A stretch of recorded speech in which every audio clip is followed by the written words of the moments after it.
પછી આગળ હજીએ છે કે મધુમાખી અને પારધી. મધુમાખી શું કરે? બધા પુષ્પોમાંથી રસ લઈને એક જગ્યા ઉપર ભેગું કરે, હે ને? બધા પુષ્પોમાંથી રસ લઈને એક સ્થાન પર ભેગું કરે, વૃક્ષ ઉપર. પછી શું થાય? ભેગું કરેલા એનું શું થાય? જે રસ ભેગું કરે એનું થાય છે શું? તો શિકારી આવે છે, બધું આખો જે છત્તો હોય છે મધુમાખીનો એ તોડીને બધું મધ પોતે લઈ જાય છે. એમ માણસ જે છે એ પોતાના સ્વાર્થ માટે આખો દિવસ સંગ્રહ કર્યા કરે, અંતે ન પોતે ભોગવી શકે, ન બીજાને આપે, કોઈ ત્રીજો જ વ્યક્તિ ઉપાડીને લઈ જાય. આ આપણી માણસની સ્થિતિ છે કે સંગ્રહ વૃત્તિ એટલી ખરાબ છે વ્યક્તિની અંદર. એટલું સંગ્રહ કર્યા કરે કે પ્રભુની સેવામાં દ્રવ્ય વિનિયોગ ન કરે, ગુરુની સેવા ન કરે, વૈષ્ણવ સેવા ન કરે, કે સત્કાર્યમાં દ્રવ્ય ન વાપરે, બસ ભેગું કર્યા કરે. આટલું ભેગું કરીને કરશો શું? તમારું જીવન તો આમ જ બતી જશે. પછી દ્રવ્ય ભોગશો તમે? એકવાર દેહ છૂટી જશે પછી દ્રવ્ય ભોગવા મળશે? નહીં મળે. તો ગઈ ભેંસ પાણીમાં, ન તમે ભોગ્યું, ન કોઈને આપ્યું, ન સત્કાર્ય કર્યું, કોઈ ત્રીજો જ વ્યક્તિ મજા કરશે. તો એ સ્થિતિમાં શું કામ પડાવો છો? જે થાય એ ધર્મ કાર્ય પોતાના હાથે કરી દો, એ જ એનાથી જ તમારો ઉદ્ધાર થશે. સંગ્રહ વૃત્તિ જીવનમાંથી છોડો, દ્રવ્યનું સદુપયોગ કરતા શીખો. આ આપણે મધુમાખીને શિકારી, એનાથી આપણે ખાસ આ વસ્તુ શીખવાની છે કે પછી દુઃખનું કારણ બને છે સંગ્રહ વૃત્તિ. તો આ બધી આપણે વાત જોઈ. બાળકને પણ ગુરુ બનાવ્યો દત્તાત્રેયજીને. કે બાળક કેવો હોય? ન એને કોઈ વસ્તુની ચિંતા, ન ટેન્શન, ન કોઈ ભય, પોતાની મસ્તીમાં રમતો રહે. એમ દત્તાત્રેયજી કહે છે કે હું તો વિરક્ત છું, મને ન કોઈની ચિંતા છે, ન કોઈ ભય છે, હું મારી મસ્તીમાં મસ્ત રહું છું. તો એમ બાળક પાસે શીખ્યું. બાળક પોતાની મસ્તીમાં હોય એમ દત્તાત્રેયજી કહે છે કે હું એ જે આનંદ સ્વરૂપ પ્રભુ છે એમના ધ્યાનમાં મસ્ત રહું છું. તો બાળકને માન અપમાનની પણ ચિંતા ન હોય. નાનો હોય 5 વર્ષની અંદર, એને થોડી એમ લાગે કે મને ખોટું લાગ્યું, ને ખરાબ લાગ્યું, માન થઈ ગયું, અપમાન થઈ ગયું. કોઈ વસ્તુની એને ચિંતા ન હોય, એટલે એ સુખી હોય. પછી જેમ વ્યક્તિ મોટો થાય ને માન અપમાન એ બધી વસ્તુઓમાં એવો ફસાઈ જાય કે પોતે દુઃખી થતો રહે. તો એમ બાળક આપણને ઘણી વસ્તુ શીખડાવે છે. બાળકની જેમ નિર્દોષ બનો, કપટ ન રાખો. બાળક ક્યારેય કપટ નહીં રાખે મનમાં, જે હશે ને એ કહી દેશે. અને જેમ વ્યક્તિ મોટો થશે એમ કપટ એની અંદર આવતું જશે. તો નિર્દોષી આપણે રહેવું જોઈએ. તો આ વાત એમણે શીખી. પછી એક બાણ બનાવવાવાળો વ્યક્તિ હતો, બાણકાર. એના પાસે એવું શીખ્યું કે બાણ બનાવતો હતો, એટલા કોન્સન્ટ્રેશન એનું બાણ બનાવવામાં હતું એ બાણકારનું, કે બાજુમાંથી રાજાની સવારી નીકળી ગઈ પણ એને ખબર જ ન પડી. એ તો બાણ બનાવ્યા જ કરે છે. તો દત્તાત્રેય જોઈને ખુશ થયા કે આનું કોન્સન્ટ્રેશન કેટલું વધારે છે. માણસ આટલી એકાગ્રતાથી કોઈ કાર્યમાં તત્પર થાય તો એ નિશ્ચિત સફળ બને. માણસ અસફળ થાય છે કેમ કે કાર્યમાં એકાગ્રતા નથી રાખતો. થોડુંક હજી કાર્ય કરે પછી ચંચલ મન થાય, કામ છોડી દે, બીજું કામ કરવા લાગે, ત્રીજું કામ કરવા લાગે. તો એક કાર્યમાં ફોકસ આપણું નથી, એક વસ્તુમાં ફોકસ નથી રાખતા, એટલે જ આપણે સફળ નથી બનતા. તો બાણકાર, રાજા જેવો મોટો વ્યક્તિ આવે તો એવું થાય કે એની તરફ ધ્યાન જ ન ગયું, એને એવું થયું, એટલો પોતાના કામમાં ઇન્વોલ્વ છે. તો એ બાણકારથી શીખ્યું. અને પછી ગુરુ કોને બનાવ્યો? સ્પાઈડરને, કરોળિયો. સ્પાઈડર કેવો હોય? એ જે એની નેટ હોય પોતાનામાંથી બનાવે, એ નેટમાં પોતે રમે, અને પછી પાછું એ આખું જે નેટ છે એ પોતાના મોઢામાં લઈને પાછું, હે ને? તો એ સ્પાઈડરને જોઈને દત્તાત્રેયજીને ઠાકુરજી યાદ આવ્યો કે પ્રભુ પણ જો પોતાના સ્વરૂપમાંથી જ આખી સૃષ્ટિ પ્રગટ કરે છે, એ સૃષ્ટિમાં રમે છે, અને રમત પતી જાય ફરી આખી સૃષ્ટિ પોતાના સ્વરૂપમાં લીન કરી દે છે. તો એમ જગતની ઉત્પત્તિ સ્થિતિને લય એવા કરવાવાળા ભગવાન કૃષ્ણ છે. તો એ મહાત્મા એમને દેખાયું. કોઈ પણ વસ્તુ જુએ તરત સારી વસ્તુ એમને દેખાય, કેટલો મોટો ગુણ છે. આવું જો આપણે જીવન બનાવીએ તો આપણે ક્યારના તરી જઈએ. આપણે દરેક વસ્તુમાંથી સારી વસ્તુ નથી લેતા એટલે દુઃખી થઈએ છીએ અને જીવન આપણું બરબાદ થઈ જાય છે. તો આ વસ્તુ ખાસ દત્તાત્રેયજી બતાવી. હાથીને પણ ગુરુ બનાવ્યો. હાથી એમાં શું ગુણ લીધો કે હાથીને પકડવો હોય તો શિકારી શું કરે, એક ખાડો ખોદે, એ ખાડાને માટીથી બંધ કરે અને એના ઉપર પૂતનાની બનેલી એક હાથીની હથીની મૂકી દે. હથીની હોય ને એને મૂકી દે તો હાથી જેમ હથીનીને જુએ એમ દોડતો એ હથીનીને પકડવા દોડે અને ખાડામાં પડી જાય. એમ આપણે જે જીવ છે એ સંસારના વિષયોમાં એટલો આસક્ત થઈ રહ્યો છે કે ખાડામાં પડે છે તો એને જ્ઞાન નથી. સંસાર વિષયનું અંતે ફળ એ જ છે કે જીવનો ખાડામાં પડશે. પ્રભુથી બહિર્મુખ રહીને જો જીવનના કાર્ય કરશે, ઠાકુરને ભૂલીને કામ કરશે તો ખાડામાં જ પડશે, બીજું ક્યાં જશે. તો હાથીથી એમણે આ શીખ્યું કે આપણે આવા આસક્ત ન બનવું, પ્રભુને ક્યારે ભૂલવું નહીં. તો આ વાત એમ શીખી એમણે. માછલીને પણ ગુરુ બનાવે, મત્સ્ય. એનાથી શું શીખ્યું કે માછલી પકડવી હોય તો વ્યક્તિ શું કરે, એને લાલચ આપે મછલીને, કંઈક ખાવાનું હોય ને એ એમાં નાખે એટલે એ જોઈ તરત માછલી પકડાઈ જાય શિકારી પાસે. તો એ જીવવાનું જે એનું છે, પોતાના જીભના લોભમાં એ માછલી પોતાનું બધું ખોઈ દે છે. તો આપણે જે છે જીભ ઉપર કંટ્રોલ રાખવું. આ વાત મછલીથી શીખવાની છે કે જીભમાં કંટ્રોલ ન રાખીએ તો આપણે ખાતા જ જઈએ, પછી માંદા પડીએ, પછી રોગ આવે ને ડૉક્ટર પાસે ગોળીઓ નખાવીને આવીએ. ડૉક્ટર કે કંટ્રોલ કરો, પણ આપણે તો અમે તો ખાયા જ કરશું. તો પછી માછલીની જેમ શિકારીને પકડીને છે એમ તમે રોગમાં પડશો. આ તો ભૌતિક વાત થઈ. જીભનો સ્વાદ એવો કે ભગવત પ્રસાદી વસ્તુ જીભ પર ચડે એવી ઈચ્છા રાખવી. જેટલું બને એટલું પ્રસાદ ગ્રહણ કરવું તો આપણે એ શિકારીના જાલમાં નહીં ફસાઈએ. પ્રસાદથી અતિરિક્ત લઈએ છે એટલે જ પછી આપણે પ્રભુથી વિમુખ બનીએ છીએ. તો આ વાત પણ ખાસ મછલીથી આપણે શીખવાનું છે. તો એમ કેટલા બધા ગુરુઓ, 24 ગુરુ એમણે બનાવે. મેં તો થોડા ઘણા જ તમને દ્રષ્ટાંત બતાવ્યા આમાંથી. તો આમ દત્તાત્રેયજીએ યદુ રાજાને ઉપદેશ આપ્યો. તો આ ઉપદેશ યદુ રાજાએ ગ્રહણ કર્યો. પછી એનાથી શું થયું તો ઠાકોરજી આજ્ઞા કરે છે કે એ સમદર્શી બની ગયા. આ ઉપદેશ જે ગ્રહણ કરે છે વ્યક્તિ એ સમદર્શી બની જાય છે. એના હૃદયમાં એ ભાવ આવે છે કે એ જ પરમાત્મા તો બધે વ્યાપ્ત છે. તો દોષથી રહિત બધામાં સદગુણ જોવા લાગી જાય. તો આ ખાસ ઉપદેશ આપણે જીવનમાં ઉતારવા જેવો છે. એની પછી ઠાકોરજીએ સત્સંગની મહિમા ઉદ્ધવજીને બતાવી છે. તો એ પણ આપણે થોડી જોશું. એકાદશ સ્કંદમાં 11મા સ્કંદમાં જ સત્સંગની મહિમા આવેલી છે. સ્વયં પ્રભુ આપ શ્રી ઉદ્ધવજીને આજ્ઞા કરે છે, હે ઉદ્ધવ, ન રોધયતિ મામ યોગો, ન સાંખ્યમ ધર્મ એવ ચ, ન સ્વાધ્યાય તપસ્ત્યાગો, નેષ્ટાપૂર્તમ ન દક્ષિણા, વ્રતાની યજ્ઞ તીર્થાની નિયમાયમાહ, યથા વરુંધે સત્સંગ સર્વસંગાપહો ઇમામ. પ્રભુ આજ્ઞા કરે છે, હે ઉદ્ધવ, જેમ સત્સંગથી હું અધીન બનું છું ભક્તના, એમ બીજા કોઈ પણ સાધનોથી હું ભક્તના અધીન નથી બનતો. કોઈ વ્યક્તિ એમ વિચારે કે હું વ્રત, યજ્ઞ, તીર્થ, દક્ષિણા ઇત્યાદિ કરીશ તો મને ભગવાન મળી જશે, એવો સાધન બળનો અભિમાન રાખે તો એનાથી પ્રભુ નથી મળતા. પ્રભુ તો કેવલ શુદ્ધ ભક્તિથી પ્રાપ્ત થાય છે. સત્સંગથી આપણે શુદ્ધ ભક્તિ કરીએ અને એ ભગવત કૃપાથી જ કેવલ પ્રભુ મળે છે, કોઈ સાધનથી નથી મળતા. તો સાધન બળનો અભિમાન ન રાખવો, ઠાકોરની કૃપા ઉપર નિષ્ઠા રાખવી, તો જ ભગવત પ્રાપ્તિ જીવને થાય છે. તો એ જ પ્રભુ આજ્ઞા કરે છે કે હું તો ખાલી સત્સંગથી જ પ્રાપ્ત થાઉં છું, બીજો કોઈ ઉપાય મને પ્રાપ્ત કરવાનો નથી. એટલી સત્સંગની મહિમા પ્રભુએ ઉદ્ધવજીને બતાવી છે. અને ઠાકોરજીએ તો ઉદાહરણો આપ્યા છે કે અરે ઉદ્ધવજી, હું તમને સમજાવું છું કે જો વૃત્રાસુર, પ્રહલાદજી, બલિરાજા, બાણાસુર, મય દાનવ, વિભીષણ, સુગ્રીવજી, હનુમાનજી, જામવાન, ગજેન્દ્ર હાથી, જટાયુ, કુબ્જા, યજ્ઞપત્નીઓ અને આ બધા જ ગોપીજનો સત્સંગથી જ મને પ્રાપ્ત થયા છે.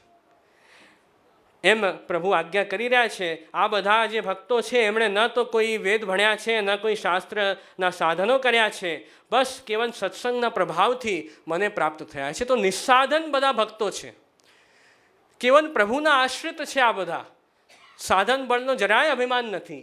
તો એવા દૈન્યવાળા નિસ્સાધન ભક્ત એના અધીન પ્રભુ બને છે. એવો ઉપદેશ પ્રભુએ ઉદ્ધવજીને આપ્યો.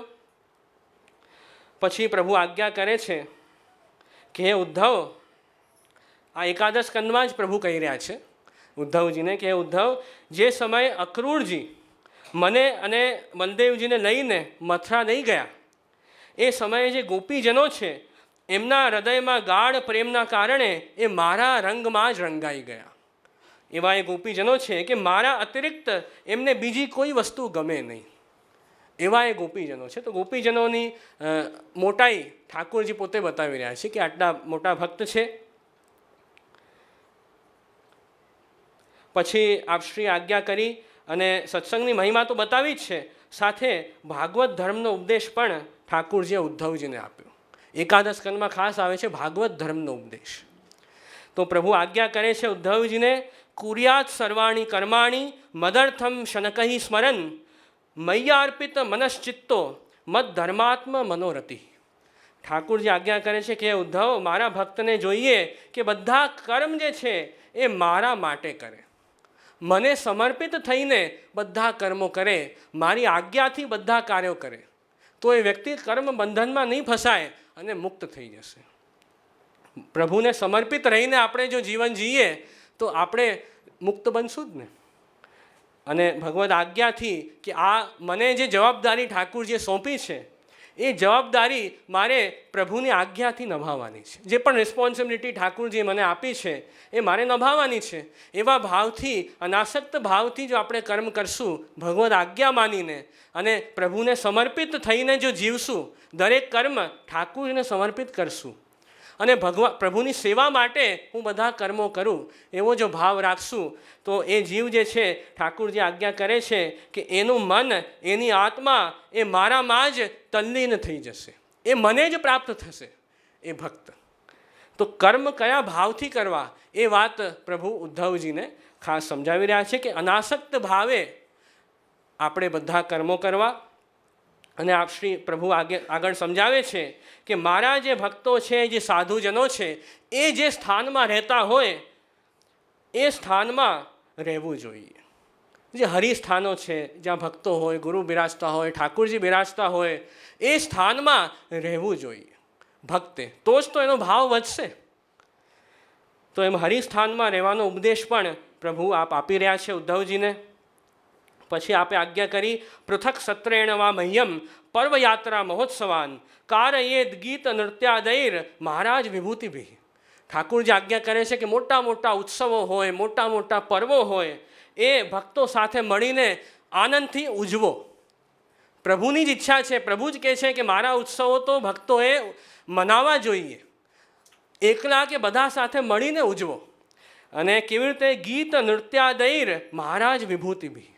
સુંદર ગાઓ, નૃત્ય કરો, ઠાઠ બાઠથી પ્રભુની સેવા કરો, એવો પ્રભુનો ઉપદેશ છે. એટલે જ આપણે જો નંદ ઉત્સવ અહીંયા ઉજવ્યો, પ્રભુની સેવામાં પણ આપણે બધા ઉત્સવ ઉજવીએ છીએ, તો એમાં એ જ ઉત્સાહ અને ઉમંગ આપણે હંમેશા રાખવો જોઈએ અને ભક્ત સાથે મળીને ઉજવીએ તો આનંદ વધારે છે.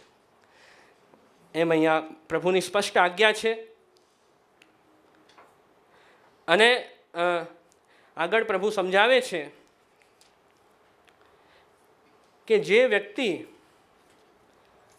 મને જ બધામાં જુએ છે, જે વ્યક્તિ ભગવત ભાવ રાખે છે કે બધાની આત્મા પ્રભુ છે, ઠાકુરજી જે છે બધાના હૃદયમાં બિરાજે છે, બધાની આત્મા છે, એવો ભાવ જો કોઈ વ્યક્તિ રાખશે તો એના અંદરથી ઈર્ષા, તિરસ્કાર, અહંકાર, લોભ, આ બધા દુર્ગુણો ઓટોમેટિક નીકળી જશે.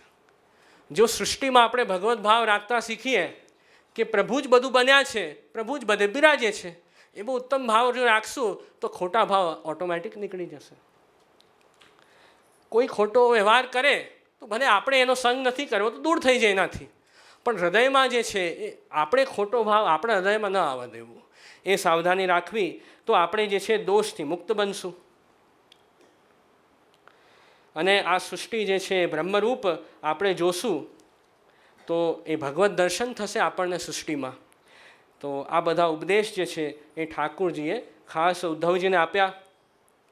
અને સાત્વિક, રાજસ, તામસ એ ગુણો વિષય પણ પ્રભુએ થોડા ઉપદેશ આપ્યા છે કે આપણા અંદર સત્ય, દયા, તપ, વિવેક, સંતોષ, ત્યાગ આ બધા ગુણો હોય તો સમજવું સાત્વિકતા છે. સાત્વિકતા છે, જ્ઞાન આ બધા ગુણો હોય તો આપણે સાત્વિક છીએ. અને જો આપણી અંદર અસંતોષ, ઘમંડ, લોભ આ બધું વધતું હોય તો આપણે રાજસતા વધીએ છીએ. અને તામસતા જો ક્રોધ વગેરે અવગુણો આપણી અંદર આવે, આળસ, ક્રોધ, નિદ્રા, તો એ તામસતા છે. તો આપણે બને એટલું સાત્વિકતાનું જીવનમાં આચરણ રાખવું. તામસતા અને રાજસતા વધારે આવવા નહીં દેવી, તો આપણને પછી નુકસાનદાયક બને. તો એ પણ ઉપદેશ ઠાકુરજીએ ઉદ્ધવજીને આપ્યો. એના પછી છેલ્લે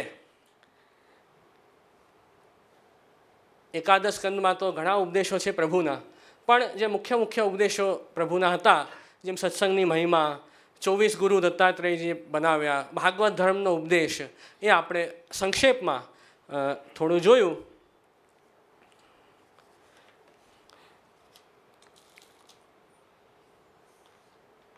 એક કીર્તન પણ એનું હતું, પણ હવે સમય રહેશે તો જરૂર ગાન કરશું.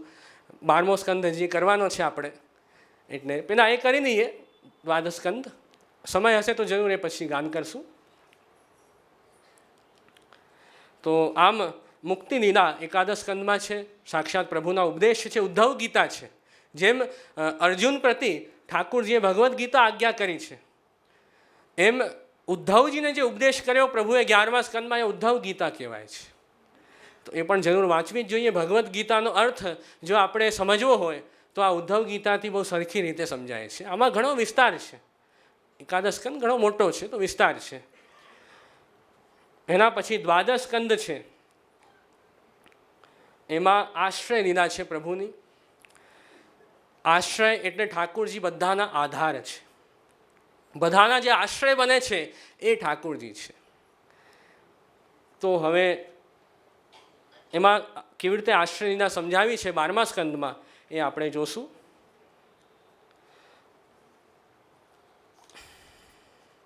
બારમા સ્કંદમાં પેલા જે 3 અધ્યાય છે એ અધ્યાયોમાં કલયુગના ધર્મો બતાવ્યા છે કે આ કલયુગ આવે છે તો એના શું શું ધર્મો છે એ બતાવ્યું છે. અને કલયુગથી આપણે કેવી રીતે બચવું એનો ઉપાય બતાવ્યો છે. એ બધું વર્ણન પેલા 3 અધ્યાયમાં છે. એનું નામ છે શ્રી કૃષ્ણાશ્રય. પ્રભુના આશ્રય કેવી રીતે સિદ્ધ થાય એનો અધ્યાય છે. તો એમ 12મા સ્કંદમાં કલયુગના ધર્મો બતાવ્યા કે આ કલયુગ એવો છે કે એમાં વ્યક્તિ સત્ય, પવિત્રતા, ક્ષમા, દયા, ધર્મ, બળ, સ્મરણ શક્તિ બધું નિર્બળ બની જાય. કલયુગમાં આ બધા જે ધર્મો છે એ જોતા ઓછા થઈ જાય એવી સ્થિતિ છે કલયુગની. દંભ વધે, પાખંડ વધે. વ્યક્તિ અંદર કંઈક ખોટો ભાવ હોય, બહારથી કંઈક ઢોંગ કરતો હોય, તો એ દંભ પાખંડ કલયુગમાં વધારે વધે. સાચું બોલવાવાળા વ્યક્તિ દુઃખી થાય. આપણે જોયું ને, કલયુગમાં સાચું બોલે બિચારો દુઃખી થાય અને અસુરો મજા કરે. તો મજા નથી કરતા, એ અસુરોને પણ ફલ આપશે જ ઠાકોરજી. હમણાં આપણને લાગે છે કે મજા કરે છે, પણ એનો કારણે તો વધારે મોટી સજા મળશે પછી. તો આવી સ્થિતિ કલયુગમાં છે. લોકો જે છે એ ઠીંગણા થઈ જાય છે, હાઈટ ઓછી થઈ જાય. સતયુગ, ત્રેતા, દ્વાપર એ બધા યુગોમાં બહુ લાંબા હોય બધા લોકો, હાઈટ બહુ વધારે હોય. કલયુગમાં ઓટોમેટિક નાના થઈ જાય. એવો યુગ છે, એવો જ ધર્મો પ્રભુએ બનાવ્યા છે. અને આખી જે વર્ણ વ્યવસ્થા છે એ નથી રહેતી વર્ણાશ્રમ ધર્મની, જે બતાવી છે. બ્રાહ્મણ, ક્ષત્રિય, વૈશ્ય, શૂદ્ર, કે બ્રાહ્મણે જ્ઞાન આપવાનું કામ કરવું, ક્ષત્રિયએ રક્ષાનું કામ કરવું, વૈશ્યએ વ્યાપાર કરવો, શૂદ્રએ સેવા કરવી. તો આમાં લખ્યું છે કે કલયુગમાં એ જે વર્ણાશ્રમની વ્યવસ્થા છે એ ખંડિત થઈ જશે, એ નહીં રહે. ઠાકુરજીએ વ્યવસ્થા કેમ બનાવી વર્ણાશ્રમની? કેમ કે ઇમ્બેલેન્સ ન થાય સૃષ્ટિમાં. બધા વર્ણ જો પોતપોતાનું કાર્ય કરે તો સૃષ્ટિમાં ઇમ્બેલેન્સ ન થાય, સરખી રીતે સૃષ્ટિ ચાલે, ક્યાંય સ્કેર્સિટી ન થાય, ક્યાંય વધારે એમ્પ્લોયમેન્ટ ન આવી જાય, ક્યાંય ઓછું ન થઈ જાય. તો એની ખાસ ધ્યાન રાખવા ઠાકુરજી આખી વર્ણ વ્યવસ્થા બનાવી. તો જન્મ, કર્મ, સંસ્કાર અને વૃત્તિ એના આધારથી એ વર્ણના દેવ પ્રગટ થાય છે વ્યક્તિમાં. તો કલયુગમાં તો એવું જ છે કે વર્ણાશ્રમ ધર્મથી કોઈએ જીવવું નથી, શાસ્ત્ર મર્યાદા પાલન નથી કરતા લોકો અને સ્વચ્છંદ આચરણ કરે છે. તો એવું ધર્મ આમાં લખ્યું છે. આશ્રમમાં પણ ગ્રહસ્થ આશ્રમની જ મહત્તા છે. કલયુગમાં હવે સંન્યાસ આશ્રમ ટકવાનો નથી. હવે સંન્યાસી થઈને આપણે રહેશું તો એનાથી તો આપણને એવો વૈરાગ્ય આવવાનો નથી. સંન્યાસ ક્યારે ને જ્યારે સંપૂર્ણ વૈરાગ્ય આવી જાય, એવો તો આવવાનો નથી ક્યારે. તો એમ સંન્યાસ ધર્મ તો ચાલવાનો જ નથી. તો ગ્રહસ્થ આશ્રમમાં જ રહીને આપણે ભક્તિ કરવાની છે. તો એ ગ્રહસ્થ ધર્મ જ કલયુગમાં રહેશે, એમ પણ અહીંયા 12મા સ્કંદમાં કહેવાયું છે. અને એવું પણ લખ્યું છે કે જે નિર્ધન વ્યક્તિ હશે એને લોકો ખરાબ માનશે, એને દુર્જન માનશે, અને દ્રવ્યપાત્ર હશે એને બહુ મોટો, બહુ સારો માનશે. હવે તો દ્રવ્યથી લોકોની પરખ થશે, કોણ કેટલો સંપન્ન, એનાથી વ્યક્તિનો આખો જજમેન્ટ કરશે લોકો કલયુગમાં. એનો સ્વભાવ નહીં જુએ, એનું ગુણ નહીં જુએ, એના સદગુણ કોઈ નહીં જુએ, દ્રવ્ય પૈસા કેટલા છે બસ એ જ જોઈએ અને એનાથી સંબંધ રાખે. એવું આ કલયુગ છે, એમ અહીંયા સ્પષ્ટ વર્ણન છે. તો કલયુગમાં તો આ જ બધું વધારે વધે છે. તો અત્યારે તો કલયુગનું પ્રથમ ચરણ છે. તો હજી આગળ 4 ચરણ છે. તો ધર્મના જે પાયા છે, દયા, સત્ય, તપ, પવિત્રતા, એ પાયા પણ કલયુગમાં ખંડિત થતા હોય છે. એવી સ્થિતિ છે કલયુગની. અને એવું પણ આમાં સ્પષ્ટ છે બીજા અધ્યાયમાં કે જે ન્યાય વ્યવસ્થા છે એ પણ કેવલ દ્રવ્યથી જ ચાલશે. સરખો ન્યાય પણ કેટલી વાર નહીં થાય, એવી સ્થિતિ થઈ જશે. તો આ બધા કલયુગના ધર્મ બતાવ્યા છે આમાં. તો બીજા અધ્યાયમાં આ બધા ધર્મો બતાવ્યા. એના પછી 3જા અધ્યાયમાં અહીંયા 12મા સ્કંદમાં ભૂમિ ગીત છે. એટલે જે પૃથ્વી દેવી છે એ ગીત ગાય છે કે જુઓ કેટલા મોટા મોટા રાજાઓ આ મારા પૃથ્વીમાં જન્મ્યા મને જીતવા માટે, કે અમે પૃથ્વીને જીતી લેશું, આટલું સામ્રાજ્ય લઈ લેશું. પણ એ બધા રાજાઓનો રાજ ગયા, રાજાઓ પોતે ઉડી ગયા. એમ જે ભૂમિ છે, પૃથ્વી દેવી છે, હસી રહ્યા છે બધા ઉપર કે કેવા સ્પર્ધાના ભાવ રાખ્યા લોકોએ, કેવા ખોટા ખોટા ભાવો રાખ્યા, જીતવાની ઈચ્છા અને રાજ્યને આટલું બધું. પણ બધા રાજાઓ તો હવે કોઈ છે જ નહીં, કોઈ દેખાતા જ નથી. તો એમ પૃથ્વી દેવી એ ભૂમિ ગીત છે, એકદમ હાસ્ય કરી રહ્યા છે. એના પછી એ જ કહ્યું છે કે દુરાચાર, નિર્દયતા, લોભ, હિંસા આ બધું વધે છે કલયુગમાં. પાખંડ ધર્મની પ્રચુરતા થાય છે. પણ આ બધા અધર્મ વધે છે કલયુગમાં, એનાથી બચવું કેવી રીતે? બચવાનો પણ ઉપાય હશે ને. તો સુખદેવજી આજ્ઞા કરે છે અહીંયા 12મા સ્કંદમાં, કલેર દોષ નિધે રાજન અસ્તિ એકો મહાન ગુણ કીર્તનાદેવ કૃષ્ણસ્ય મુક્ત સંગ પરમ વ્રજેત. કે કલયુગ તો દોષોનો ખજાનો છે. ઘણા બધા દોષ છે કલયુગમાં, પણ એમાં એક બહુ મોટો ગુણ છે. શું ગુણ છે? કીર્તનાદ એવ કૃષ્ણસ્ય. કેવળ ઠાકોરજીના નામોનું કીર્તન કરવાથી જીવ જે છે મુક્ત સંગ પરમ વ્રજેત, આ સંસાર બંધનથી મુક્ત થઈને પ્રભુને પ્રાપ્ત કરે છે. તો એટલું મહાત્મ્ય કલયુગનું છે કે જે ફળ સતયુગમાં ધ્યાન કરવાથી મળતું, હજારો વર્ષ તમે ધ્યાન કરો ત્યારે જે ફળ સતયુગમાં મળે, અને ત્રેતા યુગમાં મોટા મોટા યજ્ઞો કરવાથી જે ફળ મળતું, દ્વાપર યુગમાં વિધિપૂર્વક પૂજા કરવાથી જે ફળ મળતું, કલયુગમાં એ જ ફળ કેવલ ભગવાનના નામનું કીર્તન કરવાથી મળી જાય છે. તો એમ દોષથી ભરાયેલો છે કલયુગ, પણ બહુ મોટો ગુણ પણ છે કલયુગમાં કે નામ તો નો ઠાકોરજીનો, એનાથી ઉદ્ધાર થઈ જશે. તો આ ગુણ પણ આપણે જો હશે તો ઉદ્ધાર થશે. તો હજારો વર્ષ તપસ્યા કરતા ઋષિમુનિ, એનાથી જે ફળ મળતું એ કેવલ ભગવત નામ માત્રથી મળી જાય. તકલીફ એ છે આજના માણસની કે નામે નથી લેવાતું. જેટલું શરણ કરી આપ્યું ઠાકોરજીએ, પણ આપણે એ પણ નથી કરવાનું, એ પણ નથી કરાતું. તો એવું નહીં કરવું. કંઈ ન થાય તો અષ્ટાક્ષર મંત્રનું સ્મરણ તો સતત ચાલુ રાખવું. ભગવત કીર્તન, ભગવત ધ્યાન, ભગવત સેવા સ્મરણ સતત કરતા જ રહેવું. તો જ જે છે એ આપણો ઉદ્ધાર થશે. તો કલિયુગના ધર્મ પણ બતાવ્યા છે આમાં 12મા સ્કંદમાં, અને એનાથી બચવાનો ઉપાય, ઉદ્ધારનો ઉપાય પણ બતાવ્યો છે. કેમ કે આશ્રય લીધા છે. ઠાકુરજી એ ભક્તના આશ્રય આધાર બને છે, એનું જ આ સ્કંદ છે. તો જે જીવ મુક્ત થયા છે એમને સ્થાન તો આપવું પડશે ને પ્રભુની લીલામાં. તો મુક્ત જીવોને પ્રભુની લીલામાં સ્થાન આપ્યું, એ જ આશ્રય લીલા, બધાના આધારરૂપ ઠાકુરજી. આ વાત છે. પછી આગળ 4થા અધ્યાયમાં 4 પ્રકારના પ્રલયનું વર્ણન છે. પ્રલય પણ 4 પ્રકારના છે: નિત્ય પ્રલય, નૈમિત્તિક પ્રલય, પ્રાકૃતિક પ્રલય અને આત્યંતિક પ્રલય. જો નિત્ય પ્રલય એટલે નિત્ય પ્રલય કે આપણે બધા ચેન્જીસ આવે છે, બધામાં બધી વસ્તુ જો નષ્ટ થઈ રહી છે, નિત્ય પ્રલય. આપણા અંદર કેટલા પરિવર્તનો આવે છે ને, ચેન્જીસ આવે છે. બધી વસ્તુ જે બની છે એ નષ્ટ થાય છે, નવી બને છે, નષ્ટ થાય છે. તો નિત્ય પ્રલય તો ચાલુ જ છે, એ નિત્ય. અને નૈમિત્તિક પ્રલય કે જ્યારે બ્રહ્માજીનો 1 દિવસ પૂરો થાય ત્યારે ત્યારે 3 લોકનો પ્રલય થઈ જાય: પૃથ્વી, ભૂમિ, સ્વર્ગ અને અંતરિક્ષ. આ 3 લોકનું સમાઈ જાય, એનો પ્રલય થઈ જાય. એને કહેવાય નૈમિત્તિક પ્રલય. ત્યારે શું, બ્રહ્માજીનો 1 દિવસ થાય એટલે ફરી જાગે બ્રહ્માજી અને નવી સૃષ્ટિ ઉત્પન્ન કરે. તો પાછા 3 લોક નવા બનાવે, એ નૈમિત્તિક પ્રલય. તો પૃથ્વી, સ્વર્ગ અને અંતરિક્ષ, એમાં સ્વર્ગમાં જે દેવતાઓ રહેતા હોય એ ઉપરના લોકમાં વયા જાય, શિફ્ટ થઈ જાય. કે આનું તો પ્રલય થાય છે, હવે ઉપર જવું પડશે ને. જે અસુરો હોય એ નીચે પાતાળ તરફ વયા જાય અને 3 લોકનું પ્રભુમાં સમાઈ જાય. પછી નવી સૃષ્ટિ કરે બ્રહ્માજી, એ નૈમિત્તિક પ્રલય. અને પછી પ્રાકૃતિક પ્રલય એ ક્યારે થાય કે જ્યારે બ્રહ્માજીના 100 વર્ષ પૂરા થઈ જાય એમની આયુષ્યના. આપણા તો લાખો કરોડો વર્ષ, બ્રહ્માજીના આયુષ્યના 100 વર્ષ થઈ જાય ત્યારે પ્રાકૃતિક પ્રલય થાય. એટલે આ 14 લોક, આખું બ્રહ્માંડ ઠાકુરની અંદર સમાઈ જાય, એ પ્રાકૃતિક પ્રલય છે.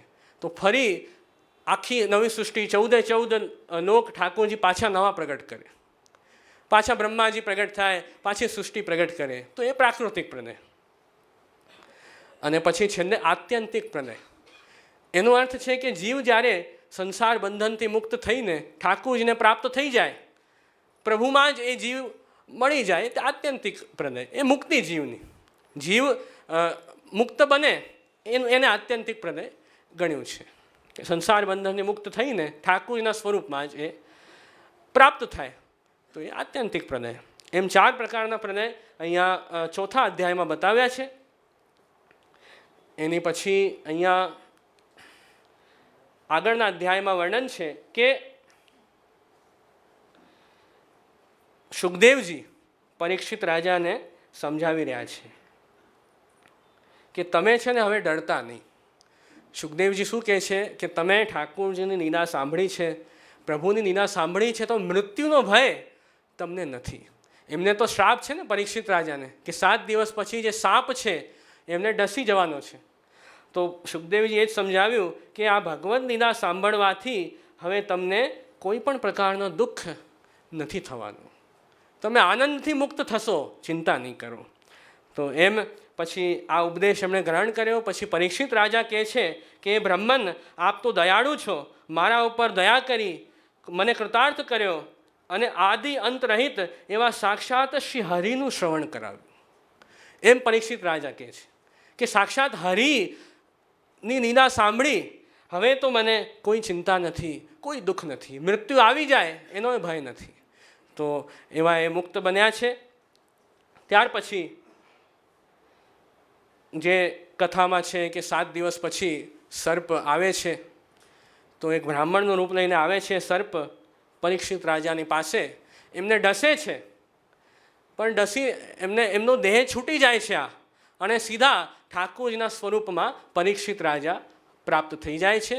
એમને ભાગવતી ગતિ પ્રાપ્ત થાય છે, એમ મુક્ત થાય છે. તો એમની મુક્તિનું વર્ણન પણ અહીંયા 12મા સ્કંદમાં આવેલું છે. તો જે સમયે પરીક્ષિત રાજા મુક્ત થયા ત્યારે કોઈએ દુઃખ નથી કર્યો. બધા દેવતાઓના દેવો, બધા જે છે સ્વર્ગના દેવો, એમણે આનંદ વ્યક્ત કર્યો છે કે ભગવદ્ લીલા સાંભળીને જીવ મુક્ત થયો છે, તો એમાં દુઃખ શું કરવાનું.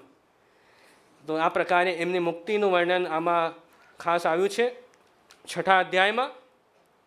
એના પછી 7મા અધ્યાયમાં બધા પુરાણોના લક્ષણ બતાવ્યા છે કે પુરાણ કોને કહેવાય, કેવા હોય પુરાણો, એ બધા એમાં લક્ષણ છે. 8મા, 9મા અને 10મા એમ 3 અધ્યાયમાં માર્કંડેય ઋષિ એમની કથા આપી છે. એ છેલ્લી કથા છે 12મા સ્કંદની, પછી પૂર્ણ થશે 12મો સ્કંદ. તો માર્કંડેય ઋષિની પણ બહુ સરસ કથા છે. તો નાની કથા છે, એ જરૂર સાંભળવી જ જોઈએ. તો માર્કંડેય ઋષિ એ પિતા દ્વારા ખૂબ સંસ્કારી, ખૂબ વેદ અધ્યયન કર્યું એમણે, અને નૈષ્ઠિક બ્રહ્મચર્ય પાલન કર્યું, સંયમશીલ બની રહ્યા, ભગવાનની ખૂબ આરાધના કરી, ઘણું તપ કર્યું, અને એવું તપ કર્યું કે મૃત્યુને પણ જીતી ગયા. મૃત્યુ થઈને કરોડો વર્ષ વીતી ગયા, 6 મન્વંતર વીતી ગયા. બ્રહ્મા, શંકર બધા વિસ્મય પામ્યા કે અરે આમના પાસે તો કાળ આવતો જ નથી. કરોડો વર્ષથી માર્કંડેય ઋષિ એમને એમ બિરાજમાન છે. તો મૃત્યુને જીતીને તો કેટલી મોટી વાત કહેવાય. તો એવા એ ઋષિ હતા. હવે એ તપસ્યા કરવા બેસે તો ઇન્દ્રદેવને પાછી ચિંતા થાય કે આવા તપસ્વી ઋષિ છે, તપસ્યા કરે છે, તો મારું કંઈક ઇન્દ્ર આસન નહીં લે ને. તો એમણે એમની તપસ્યા ભંગ કરવા મોકલ્યા લોકો. તો જેને તપસ્યા ભંગ કરવા મોકલ્યા હતા એ પોતે નિસ્તેજ બનીને પાછા આવ્યા, પણ એમની તપસ્યા ભંગ ન થઈ. એવું આમાં સુંદર વર્ણન છે. પછી ઠાકુરજીએ એમના ઉપર ખૂબ પ્રસન્ન થયા, માર્કંડેય ઋષિ ઉપર, કે તમે મારી ખૂબ સરસ આરાધના કરી, ખૂબ ભક્તિ કરી, કંઈક માંગો મારા પાસે. તો માર્કંડેય ઋષિએ માંગ્યું અને ઠાકુરજી એમને એ જ આપ્યું કે મારો જે વૈભવ છે, મારી માયા છે, એના તમે દર્શન કરશો. એવું ઠાકુરજી એમને આપ્યું. એમને પણ એ જ ઈચ્છા હતી કે માયાનો વૈભવ, ઠાકુરજીનો કેવો વૈભવ છે, કેવી માયા છે, મારે જોવી છે. એટલે પ્રભુએ કીધું હા ભલે, તમને દર્શન કરાવીશ. તો પછી એકવાર માર્કંડેય ઋષિ નદી તટ ઉપર આવ્યા હતા, સંધ્યાવંદન કરવા બેસી જ રહ્યા હતા.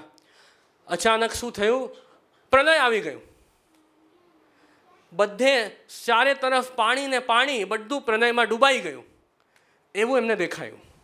પ્રલયના દર્શન થયા, કંઈ બચ્યું નહીં. અને વચ્ચે, પાણીની વચ્ચે એમને એક આઇલેન્ડ દેખાયું, થોડું પૃથ્વીનો ટુકડો દેખાયો. એ ટુકડા ઉપર એમણે શું જોયું, શ્રી બાલ મુકુંદજીના દર્શન થયા માર્કંડેય ઋષિને, કે સુંદર વટનું વૃક્ષનો પત્તો છે, એ વટ ઉપર, વૃક્ષના પત્તા ઉપર બાલ સ્વરૂપથી ઠાકુરજી પોઢી રહ્યા છે. અને ઠાકુરજીનું એક ચરણ, ઠાકુરજીએ પોતાના શ્રીહસ્તથી પ્રભુ એક ચરણ આપના મુખમાં પધરાવે છે. એ જે સુંદર સ્વરૂપ છે શ્રી બાલ મુકુંદજીનું, એ સ્વરૂપના દર્શન માર્કંડેય ઋષિને થયા. અને એ દર્શન કરીને ખૂબ વિસ્મય પામ્યા. એમને દર્શન કરીને ખૂબ આનંદ થયો. દોડ્યા પ્રભુ પાસે, બાલ મુકુંદજી પાસે દોડ્યા, અને જ્યાં પ્રભુ પાસે ગયા અને પ્રભુએ શ્વાસ લીધી, ઠાકુરજીએ શ્વાસ લેવાની ક્રિયા કરી. તો એ જે માર્કંડેય મુનિ હતા એ ઠાકુરજીની અંદર સમાઈ ગયા, એવી લીલા કરી ઠાકુરજીએ. એકવાર શ્વાસ લીધી તો એ મુનિને પોતાના અંદર સમાવી લીધા. અને પછી માર્કંડેય મુનિએ આકાશ, સ્વર્ગ, પૃથ્વી, તારાઓ, પર્વત, દિશાઓ, નદીઓ, નગર, હિમાલય બધું ઠાકુરજીની અંદર જોયું. સમસ્ત બ્રહ્માંડના દર્શન માર્કંડેય મુનિએ ઠાકુરજીના અંદર જ છે બધું સમાયેલું એવું દર્શન કર્યું. હું પણ પ્રભુની અંદર છું. તો એવી લીલાના દર્શન એમને થયા. પછી ઠાકુરજીએ શ્વાસ છોડી એટલે ફરી અંદરથી બહાર આવ્યા. ફરી અંદરથી બહાર આવ્યા તો અને થોડી વાર પછી જોયું તો જેવું પહેલાં હતું એવું થઈ ગયું. પ્રલય જે આવ્યો તો એ થામી ગયો અને બધું જેમ પહેલાં સ્થિતિ હતી એવી જ થઈ ગઈ. તો એમ પ્રલય લીલાના દર્શન ઠાકુરજીએ માર્કંડેય મુનિને કરાવ્યા અને બાલ મુકુંદજી સ્વરૂપે આપે પ્રભુને એમને દર્શન આપ્યા. તો એ સ્વરૂપ કેવું છે શ્રી બાલ મુકુંદજીનું? તો એક બહુ સુંદર શ્લોક છે એ સ્વરૂપને વર્ણન કરતું.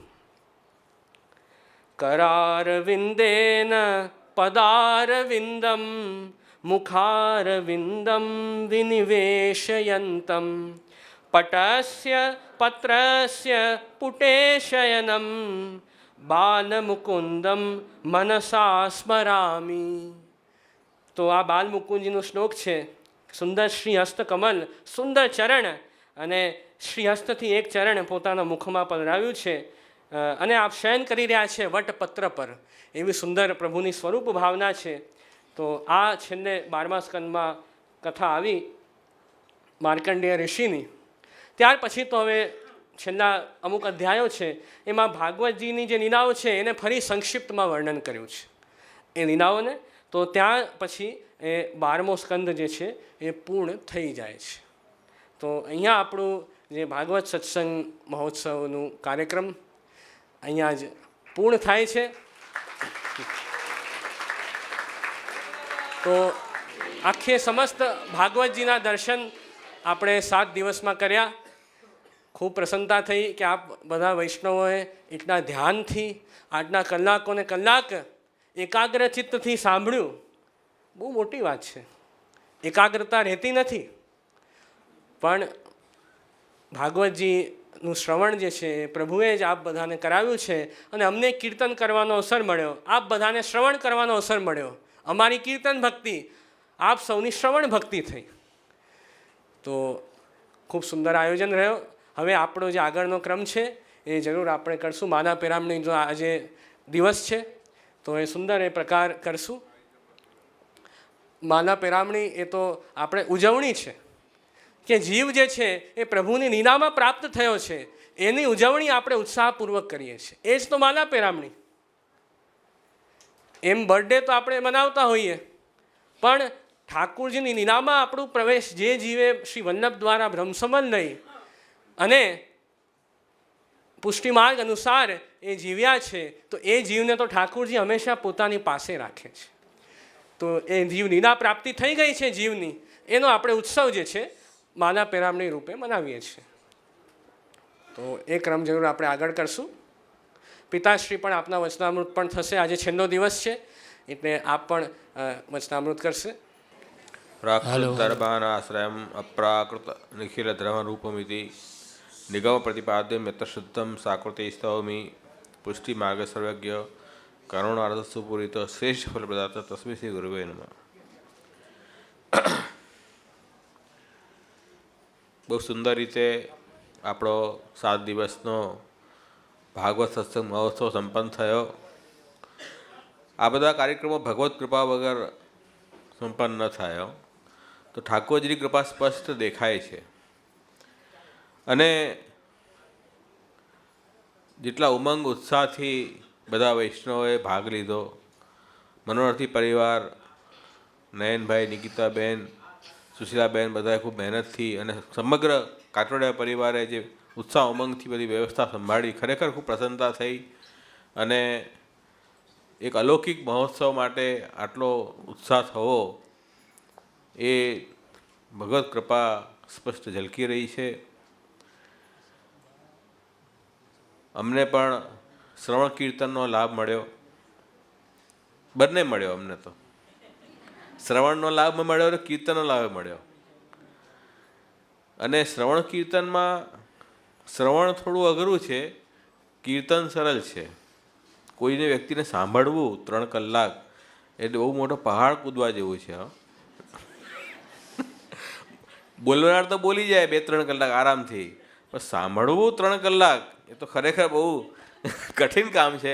તમે મોટો પર્વત અડોગ્યો છો તમે બધાએ. તો એ ભગવત કૃપા છે. શ્રોતાઓ ઉપર પણ ભગવત કૃપા સિદ્ધ છે. એકાગ્રચિત્તથી સાંભળવું બહુ જરૂરી છે. ન સાંભળ્યું હોય એકાગ્રચિત્ત તોય કંઈ વાંધો નહીં. ભગવત લીલા, ભગવત નામ થોડા બી શ્રવણ કરીએ એ આપણને ફાયદો જ કરશે. ભાઈ પેટમાં જશે દવા તો કંઈ ફાયદો જ કરશે, એટલે એની ચિંતાની વાત નથી. આગળ ઓર વધારે એકાગ્રચિત્તથી સાંભળજો. હવે સ્મરણ કરવાનો પણ વારો છે તમારો. શ્રવણ કીર્તન ને સ્મરણ, ભાગવતને ધારણ કેવી રીતે કરવું? શ્રવણ કીર્તન, શ્રવણ કીર્તન થયું, હવે સ્મરણ કરો. અને આ મહોત્સવમાં પિંકેશભાઈ ગંધર્વ બહુ સુંદર કીર્તન ગાયા, ખરેખર બહુ આનંદ આવ્યો. અને પ્રકાશભાઈ સેજવાલે બહુ સુંદર પખાવજ સાથે સાથ આપ્યો છે. અમારા દર કાર્યક્રમમાં હોય છે. અને આપણે બી ભાગવત સુન લીયા બોલા હે. તો બહુ સુંદર એવું છે ને કે નૃત્ય ગાન અને સંગીત વગર હરિપ્રીતિ ન થાય. તો કથામાં કીર્તન સાથે સંગીત પણ હોય અને ભગવદીઓના કીર્તન અમે ખાસ આગ્રહ રાખ્યો આ વખતે. કીર્તન પણ આપણા અષ્ટસખાના ભગવદીના કીર્તન હોવા જોઈએ. આડા આવડા ગમે તે આધુનિક દોડપદ નથી લીધા અમે. અને આપણી પાસે જ્યારે બધા કીર્તન પર છે, મોટા ભગવદીઓને આખી ભાગવત લીલા કંઠસ્થ હતી બધાને, અને બધા કીર્તન બનાવેલા છે. શા માટે એ કીર્તન ન ગાવા? આનંદથી ગાવા. અને ભગવદ વાણી, ભક્તોની વાણી આપણા હૃદય ઉપર જલ્દી અસર કરે. સામાન્ય માણસની વાણી અને ભક્તોની વાણીમાં ઘણો ફરક છે. જલ્દી અસર કરે. તો ભક્તોની વાણીનું જેટલું આપણે શ્રવણ કીર્તન સ્મરણ કરશું એટલું ભક્તિભાવ હૃદયમાં જલ્દી વધશે, અંતઃકરણમાં પ્રભુ માટે પ્રીતિ વધશે. તો ફરીથી મનોરથી પરિવારને ખૂબ અભિનંદન. આ કાર્યક્રમ તમે રાખ્યો, ખરેખર ખૂબ પ્રસન્નતા થઈ. અને ખાલી એક ભાગવત સત્સંગ મહોત્સવનું નામ કેમ રાખ્યું મેં? બી ભાગવત સત્સંગ મહોત્સવ, ઘણા બધા નામ સજેસ્ટ થાય. આજકાલ ભાગવત કથામાં ઘણા નામો આવતા હોય છે, પણ મેં ખાસ આ નામ રાખ્યું ભાગવત સત્સંગ મહોત્સવ.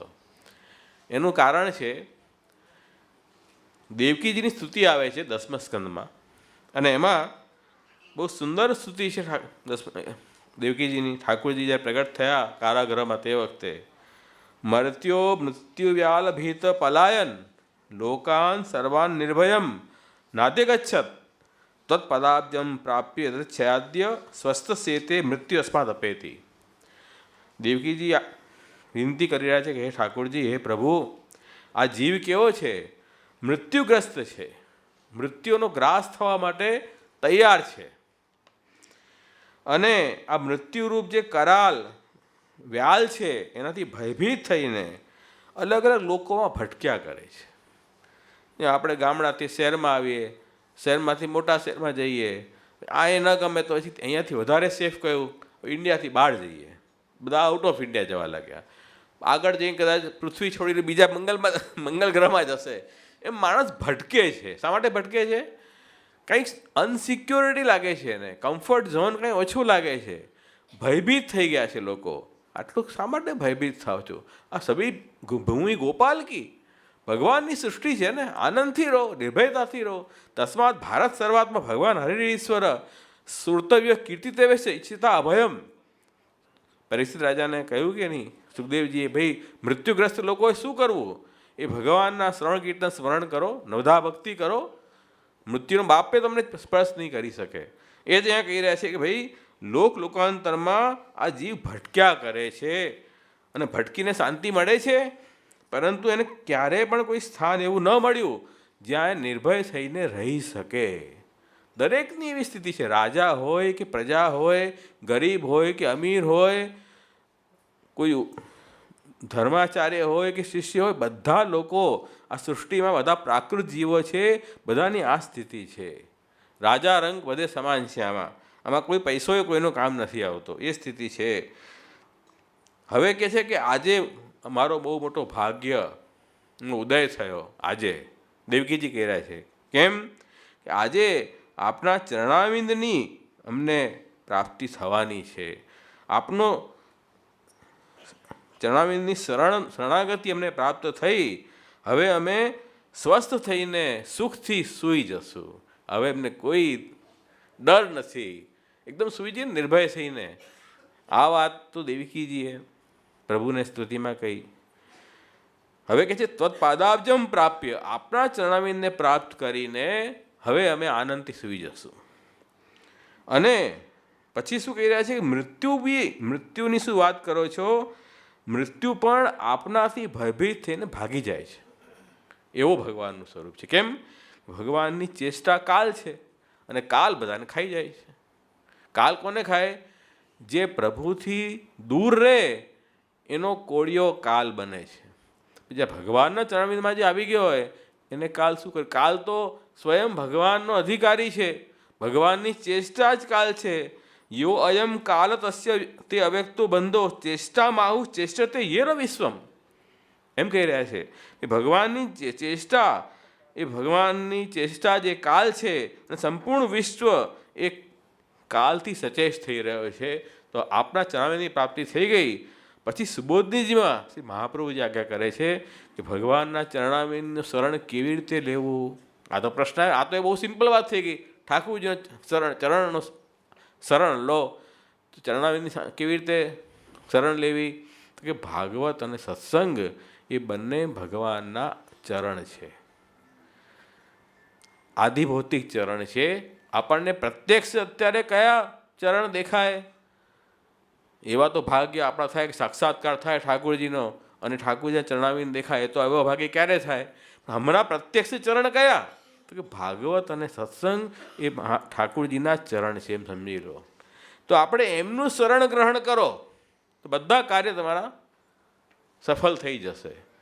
ભાગવત તો ઠાકોરજીએ પ્રગટ કરાવ્યું કલયુગમાં. કલયુગમાં જીવનો ઉદ્ધાર કરવા માટે, આ સંસાર ભવસાગરને પાર કરવા માટે એકમાત્ર સાધન હોય તો ભાગવત, જેનું શ્રવણ કીર્તન સ્મરણથી જીવ તરી જાય. અને એ ભાગવત સમજાવે કોણ? સત્સંગ કરવો પડશે. ઠાકોરજીનો સંગ કરો, ગુરુનો સંગ કરો, ભક્તોનો સંગ કરો. આ બધા સત છે. સત એટલે સત્યમ, સત્યમ પરમ ધીમહી, જેની સત્તા બધે વિદ્યમાન હોય એ સત પુરુષ કોણ છે? સ્વયં ઠાકોરજી. વ્રજભક્તોએ કોનો સંગ કર્યો? પ્રભુનો સંગ કર્યો. વ્રજમાં જે પશુ પક્ષી જીવ જંતુ કોનો સંગ કર્યો? પ્રભુનો સંગ કર્યો. હમણાં જ જયંતિ મોદી બાબાએ આજ્ઞા કરી કે ભાઈ કેવલ સત્સંગથી જ વ્રજના બધા ભક્તોને ઉદ્ધાર પ્રાપ્ત થયો. તો સત્સંગ એવી વસ્તુ છે કે જે વ્રજભક્તો, ઠાકોરજીનો સંગ એ સત્સંગ છે. અને પછી ગુરુ અને ભક્ત એ પણ સત્પુરુષ ગણાય. કેમ કે એમાં ઠાકોરજી બિરાજે છે.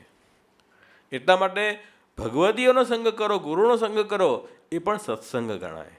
અને કાંઈ ન મળે તો હરરાય મહાપ્રભુ આજ્ઞા કરે છે શ્રી કૃષ્ણ શરણમમ, અને આપણા ગુરુની વાણી પુસ્તક રૂપે બિરાજે એનો સંગ કરો, એ પણ સત્સંગ છે. તો સત્સંગથી આપણને ભાગવતનો અર્થ ધ્યાનમાં આવે. આ બંને ચણાવીને પકડી લઈએ તો પછી આપણને કોઈ મૃત્યુનો ભય નથી. પછી તો ધીરે ધીરે હૃદયમાં જ્ઞાન અને ભક્તિનો ઉદય થશે. પ્રભુ માટેનો સ્વરૂપ જ્ઞાન થશે, પ્રભુ માટે પ્રેમ પ્રગટ થશે. દુનિયાની અસારતા આપણને ભાન થશે કે આ દુનિયા જે છે, સંસાર અસાર છે, એ આપણને ફસાવનારું છે. કેવલ જાણવા લાયક કોઈ હોય તો શ્રી કૃષ્ણ છે, માણવા લાયક હોય તો શ્રી કૃષ્ણ છે, એવું જ્ઞાન આપણને હૃદયમાં થઈ જાય એ પ્રભુના આધ્યાત્મિક ચરણ છે. અને એવું જ્ઞાન અને ભક્તિ પ્રગટ થાય પછી સાક્ષાત ઠાકોરજી હૃદયમાં પ્રગટ થઈ જશે, પ્રભુના આધિદેવિક ચરણ પ્રગટ થઈ જશે. તો શ્રી મહાપ્રભુજીએ તો ઘણી કૃપા કરી છે. સાક્ષાત સ્વરસ્ત મેરો પધરાય દે તું. ઠાકોરજી આપણા ઘરે બિરાજે છે. આધિદેવિક ચરણ એ ઠાકોરજીના છે. અને ભગવદીઓ અને ગુરુનો સંગ એ આપણા આધ્યાત્મિક એમના આધિભૌતિક ચરણ છે. હૃદયમાં ભક્તિનો વાસ થાય. તો આવું સુંદર આયોજન, ખૂબ પ્રસન્નતા થઈ. અને બંને બાવાએ, ચિરંજીવ ઉત્સવ બાવા, મુદીપ બાબા, એવું સુંદર પ્રેઝન્ટેશન ભાગવતનું બહુ સુંદર સરળ ભાષામાં અને સંક્ષેપમાં અને બધી ગંભીર વાતો લઈને કર્યું છે. એનું ખૂબ મને પ્રસન્નતા છે. આવી રીતે જ ઠાકોરજી આપણા સૌ પુષ્ટિમાર્ગીય વૈષ્ણવોને, અમને બધાને ઠાકોરજી પ્રેરિત કરે કે આપણે વધુમાં વધુ ભાગવત સત્સંગ મહોત્સવમાં સંમેલિત થઈએ. લૌકિક મહોત્સવ તો ઘણા કરીએ છીએ, તો આ મોટો મહોત્સવ થયો. અને હવે જે માલા પ્રેમણીનો આપણે કાર્યક્રમ છે, નેક્સ્ટ પ્રોગ્રામ છે, એ પણ તમે જુઓ. એ પણ ઉત્સવનો જ પ્રકાર છે કે જે ભગવદીય પ્રભુના ધામમાં ભગવત સેવામાં જોડાયા છે એનો ઉત્સવ આપણે એ માલા પ્રાણી ઉત્સવ છે. કે આપણે આ કંઈ દુઃખની વાત નથી, પણ એ ભગવદીઓ આજે બી ઠાકોરજીની સેવામાં છે. જે મહાપ્રભુજીના શરણે જે આવ્યા છે, જેણે બ્રહ્મસમન લીધું છે, એમની ક્યારેય લૌકિક ગતિ થતી નથી. ચિંતા કાપી ન કાર્યા નિવેદિતાત્મક કદાપતિ ભગવાન પે પુષ્ટિસ્તો ન પરિસ્થિતિ લૌકિક ગતિમ. તો એ પ્રભુની સેવામાં બિરાજે છે. કૃષ્ણ ભટ્ટની વાર્તામાં આવે છે, કૃષ્ણ ભટ્ટ જે છે દેહ વિલય થયા પછી પણ શ્રીનાથજીની સેવામાં બિરાજે છે. એમ દર્શન થયા ત્યારથી આપણે ત્યાં ક્રમ છે. તો એમાં ભગવત ગુણગાન, માલા પ્રેરણમાં શું હોય? ભગવત ગુણગાન હોય, ભગવત પ્રસાદનું વિતરણ હોય, ઠાકોર આપણે તુલસી વૈષ્ણવતાનું ચિહ્ન છે, તિલક વૈષ્ણવતાનું ચિહ્ન છે, એનું વિતરણ થાય. બધા વૈષ્ણવ જય શ્રી કૃષ્ણ કરે અને એ પુષ્ટિ માર્ગને અહોભાવ આપણે સમજીએ મનમાં, તે એ ક્રમ આપણો આ પરિવારનો ક્રમ છે એ આપણે લઈશું આજે. અને બસ ખૂબ ખુશી થઈ, ખૂબ પ્રસન્નતા છે. આવા જ કાર્યક્રમ પ્રભુ કરાવતા રહે આપણને, એમ કહીને હવે હું મારા વાણીને મહાપ્રભુજીના ચરણનો વિરામ આપું છું અને આજનો આપણે કાર્યક્રમ શરૂ કરીએ. આશ્રયનો પદ લઈ લો.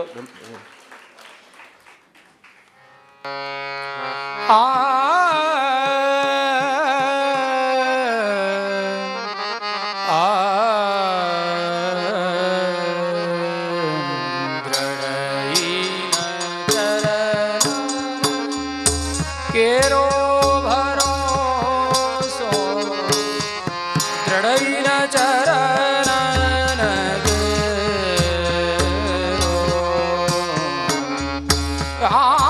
શ્રી વલ્લભ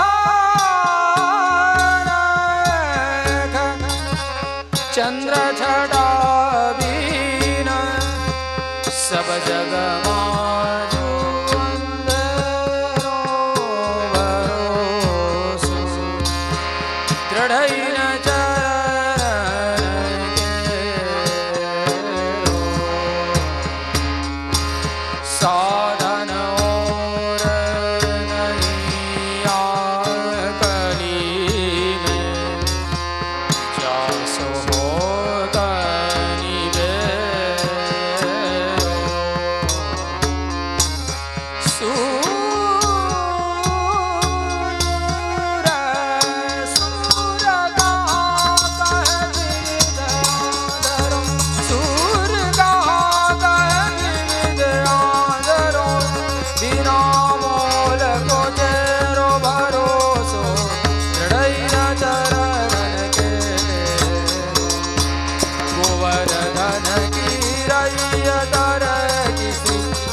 चरण कमल चितलय तर किसी गोवर्धन गिरई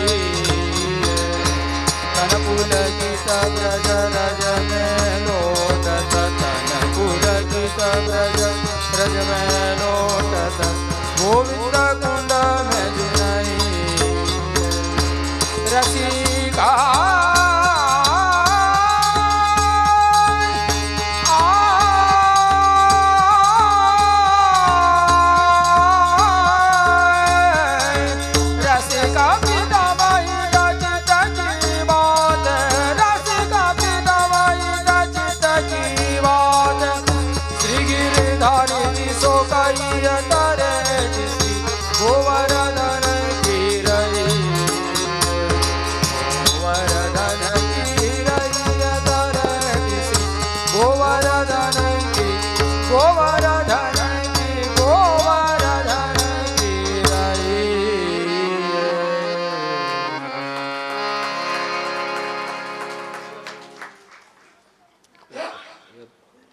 શરૂ કરીએ મારા પેલા.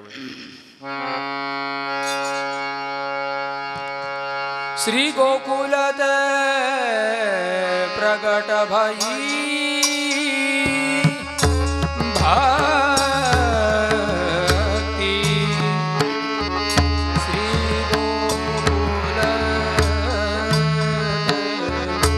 प्रगट भई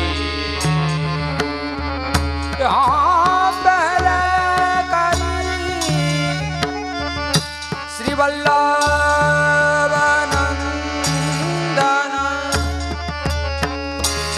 तबोरन सिखई भक्ति श्री गोकुल प्रगट भई चार्यो वरन शरण करयापने विध सोबाट दई श्री विठ्ठल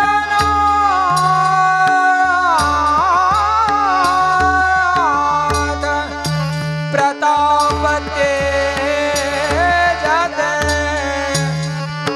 तीनों ताप गई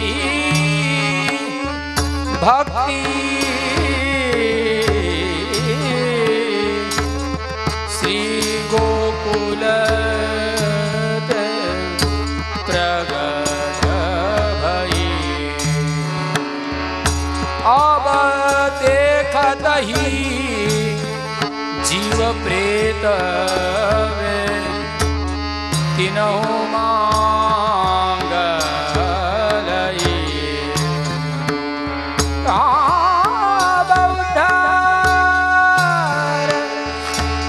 कहता बने मुख पत्र लिखा पठाई भक्ति श्री गोकुल प्रगट भई श्री वल्लभ विठ्ठल गिरिधर श्री वल्लभ श्री विठ्ठल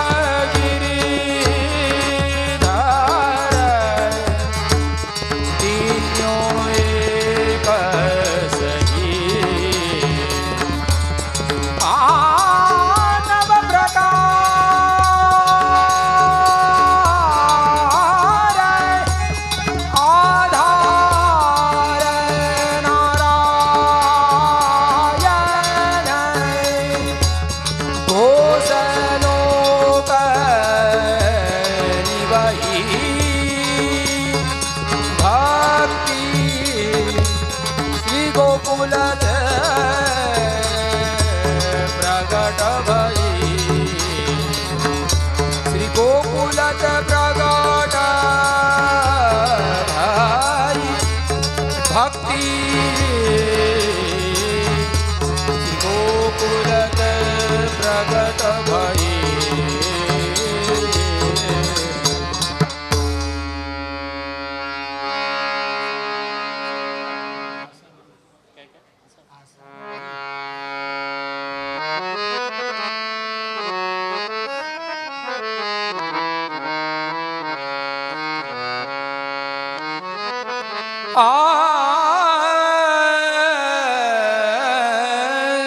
श्रीमद वल्लभ के धर प्रभु जो फिर अवतार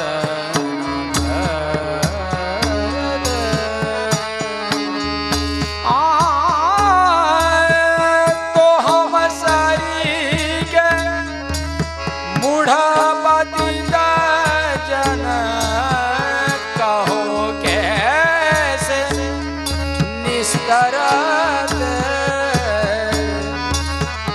फिर अवतार न धर बिन पाय ब्रजपति पद पंकज काकी सेवा कर दे श्री गिरिधर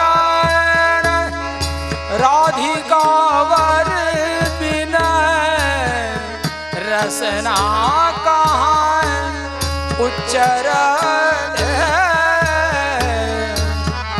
फिर जो अवतार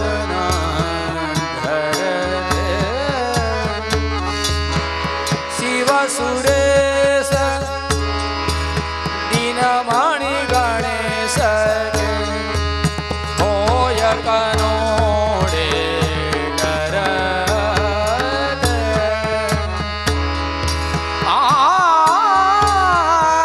दिया दूर पुन अर्क तुलस सबन के पायन पर दे फिर अवतार न धर जब हम हूँ लोगन की न्यायी, घर घर भटक फिरत, कर्मयोग पूर्ण ज्ञान उपासन इन्हीं में पची मरद, फिर अवतार न धर। कहाँ भयो निज बिरद जान के, पतित जान उद्धरत। रुचिरा रूप बलदास नारायण, रुचिर रूप बलदास नारायण, तृषित नयन क्यों ठहरत। श्रीमद्वल्लभ के घर प्रभु जो, श्रीमद्वल्लभ के घर प्रभु जो फिर अवतार।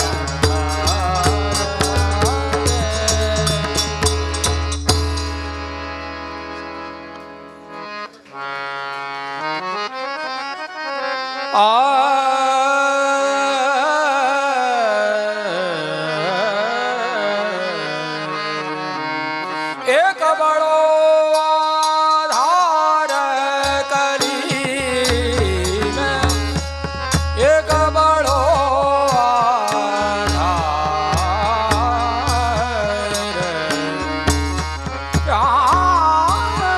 श्री वल्लभ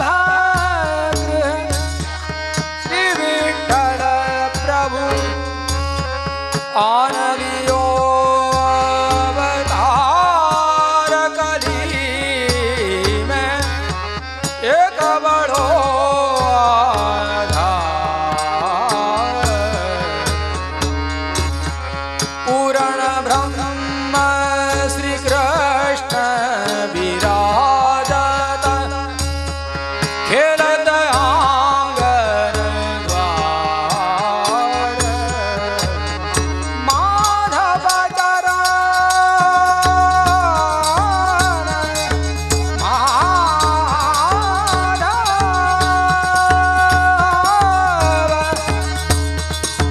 माधव चरण शरण जे आए, माधव चरण शरण जे आए।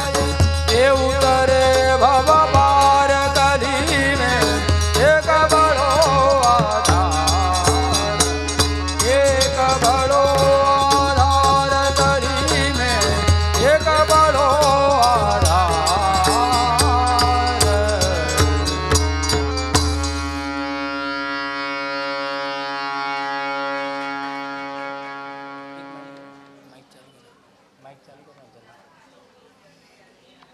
कमल पावन त्रैलोक करन, दरस परस सुंदर वर, वार वार वांधे श्री समराध गिरिराज धरन, लीला नीज प्रगट करन। संतना हितमानुसतनु, वृंदावन चंद श्री विठ्ठल